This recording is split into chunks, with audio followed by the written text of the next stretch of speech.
আসসালামু আলাইকুম। সবাইকে আমার চ্যানেলে স্বাগতম। আশা করি সবাই খুব ভালো আছেন। আজ আমরা বারবিকিউ পার্টি করছি।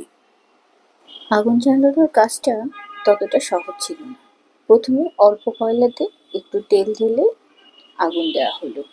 তারপর ফ্যান দিয়ে আমরা বাতাস দিচ্ছিলাম যেন আগুনটা খুব ভালোভাবে ধরে। নিচের কয়লাতে আগুন ধরার পর এর উপরে আরও কয়লা দেওয়া হলো। প্রথম দিকে প্রচণ্ড ধোঁয়া হচ্ছিল, পরে আগুনটা ভালোভাবে ধরে যাওয়ার পর অবশ্য ধোঁয়ার পরিমাণ কমে গেল।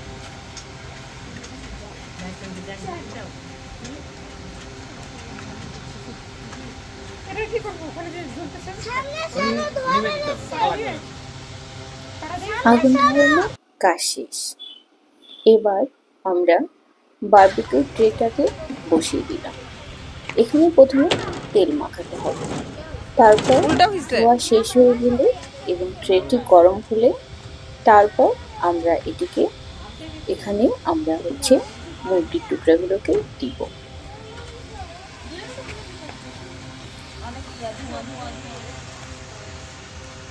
আগুন পুরোপুরি ধরে গিয়েছে এবং ট্রেটাও যথেষ্ট গরম হয়েছে।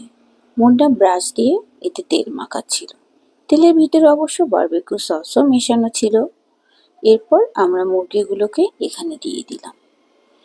আমরা প্লেটের জন্য অপেক্ষা করছিলাম। ঝামেলা যাতে কম হয় সেজন্য খায়রুলকে পাঠানো হয়েছিল ওয়ান টাইম ইউজ প্লেটগুলোকে নিয়ে আসতে। কিন্তু ঈদের সময় দোকান সব বন্ধ, সে কোনো প্লেটই খুঁজে পেল না। পরে ঠিক করা হলো আমরা নিচ থেকে আমাদের প্লেটগুলোকেই নিয়ে আসব। চুলার পাশে প্রচণ্ড তাপ, ট্রের নিচে দগদগে কয়লার আগুন। এখানে মুরগিগুলোকে বারবিকিউ এতে দিয়ে দিচ্ছে।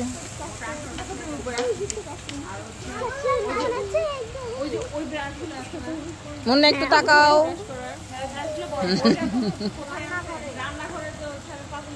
মুন্না ভাই টুকরাগুলোকে বারবিকিউ ট্রের উপর সাজাচ্ছিল। তাকে পুরোই প্রফেশনাল লাগছিল।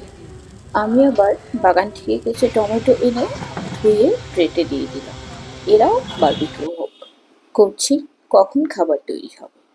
অবশেষে আমাদের অপেক্ষার পালা শেষ হলো। সবাইকে অনেক ধন্যবাদ সাথে থাকার জন্য। Thank you all.